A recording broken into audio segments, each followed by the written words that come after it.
Bismillahirrahmanirrahim. Assalamualaikum warahmatullahi wabarakatuh. Alhamdulillahirabbil alamin wa bihi nasta'inu ala umuri dunya waddin wa ala alihi wa sahbihi ajmain amma ba'du. Yang terhormat Bapak Ibu dosen STIT Bandung, yang saya hormati dan saya banggakan rekan-rekan mahasiswa. Puji dan syukur marilah kita panjatkan kehadirat Allah Subhanahu wa taala. Salawat beserta salam semoga tercurah limpah kepada Nabi kita, yakni Nabi Muhammad SAW. Perkenalkan, nama saya Tina Agustiana, mahasiswa STIT Bandung dengan nomor induk mahasiswa 12304055560, Prodi Pendidikan Islam Anak Usia Dini atau PAU di STIT Bandung. Pada presentasi kali ini merupakan tugas mandiri dari mata kuliah fikih dan pembelajaran dengan tema Toharoh. Sebelum memulai presentasi ini, marilah kita membaca Bismillah bersama-sama. Bismillahirrahmanirrahim. Untuk selanjutnya,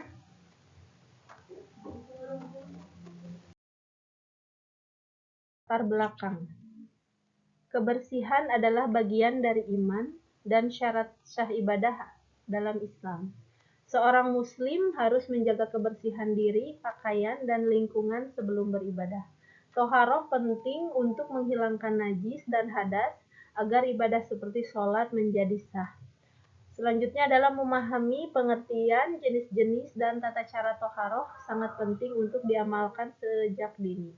Melalui materi ini diharapkan kita mampu menerapkan toharoh dalam kehidupan sehari-hari sebagai bentuk ketaatan kepada Allah Subhanahu wa taala. Adapun rumusan masalahnya, yang pertama, apa pengertian toharoh? Yang kedua, apa saja macam-macam toharoh? Yang ketiga, bagaimana tata cara melaksanakan toharoh yang benar? Adapun tujuan dari presentasi saya, yang pertama adalah mengetahui pengertian dari toharoh. Yang kedua, untuk memahami macam-macam toharoh dalam Islam. Yang ketiga adalah untuk mempelajari tata cara melaksanakan toharoh yang benar sesuai tuntutan syariat.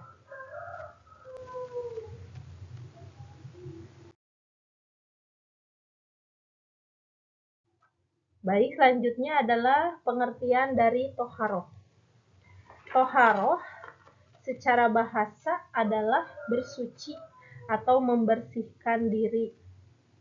Toharoh berasal dari bahasa Arab yang artinya adalah bersih, suci, atau bebas dari kotoran.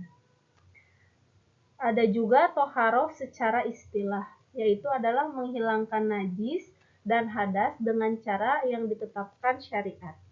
Toharoh adalah mensucikan diri, pakaian, tempat, dan segala sesuatu dari hadas maupun najis agar syah dalam melaksanakan ibadah kepada Allah Subhanahu wa taala, terutama ibadah sholat.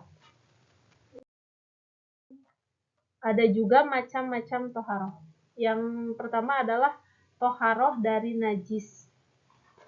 Nomor 1 ada najis ringan atau najis muhofafah. Contohnya untuk najis muhofafah itu adalah air kencing bayi laki-laki yang belum makan apapun selain dari ASI. Cara mensucikannya juga cukup dengan memercikan air ke bagian yang terkena dari najis muhofafah ini. Yang kedua ada najis sedang atau najis mutawasyitoh. Untuk najis mutawasyitoh contohnya itu ada darah, nanah, air kencing orang dewasa, kotoran manusia, kotoran hewan, bangkai. Nah, untuk mensucikannya adalah dengan mencuci bagian yang terkena najis sampai hilang bau, warna, dan juga rasa. Yang ketiga adalah najis mughaladoh atau najis yang berat dalam Islam ya. Najis mughaladoh yang berasal dari hewan anjing atau babi yang termasuk air liur, kotoran, dan bagian tubuh lainnya. Cara mensucikan najis mughaladoh adalah dengan mencuci dengan air sebanyak 7 kali dan salah satunya harus dicampur dengan tanah. Yang kedua adalah toharoh dari hadas. Hadas kecil dengan cara berwudu, hadas besar dengan cara mandi wajib, dan yang ketiga adalah tidak ada air, kita harus dengan tayamum.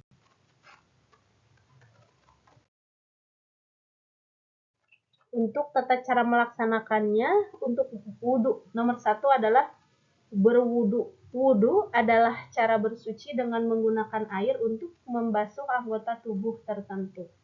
Wudu juga dari niat, membasuh wajah, membasuh tangan hingga siku, mengusap sebagian kepala, membasuh kaki hingga mata kaki, dan tertib atau berurutan. Wudu bersifat wajib sebelum melaksanakan sholat, jadi kita harus melaksanakan wudu. Yang kedua adalah mandi wajib.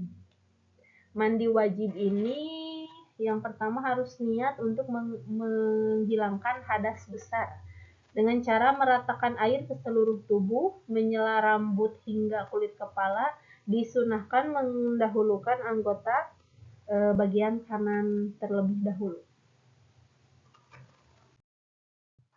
Yang ketiga adalah tayamum. Tayamum ini bisa kita lakukan saat tidak ada air atau kita sedang sakit untuk menggantikan wudhu agar tetap bisa melaksanakan sholat. Dengan menggunakan debu yang suci, mengusap wajah dengan debu, dan mengusap kedua tangan sampai siku. Untuk keutamaan menjaga toharoh adalah syarat sah ibadah, mendapat ridho dari Allah Subhanahu wa Ta'ala, menjaga kesehatan, membentuk kebiasaan bersih dan berakhlak baik. Kesimpulannya adalah toharoh adalah syarat sah ibadah terutama sholat. Toharoh merupakan syarat sah ibadah terutama sholat. Islam sangat menekankan pentingnya kebersihan karena kebersihan adalah sebagian dari iman. Nah, untuk sarannya diharapkan dari presentasi saya, yang pertama adalah memahami toharoh sesuai syariat, membiasakan hidup bersih, mengajarkan toharoh kepada anak-anak sejak dini, mempraktikkan wudhu, mandi wajib, dan tayamum dengan benar. Sekian presentasi dari saya. Semoga dengan presentasi ini menambah wawasan untuk kita semua. Terima kasih kepada yang terhormat Bapak Ibu dosen STIT Bandung dan rekan-rekan semua yang telah memperhatikan presentasi saya. Dan apabila ada tutur kata yang kurang baik, kurang berkenan, mohon dimaafkan. Wabillahi taufiq wal hidayah. Wassalamualaikum warahmatullahi wabarakatuh.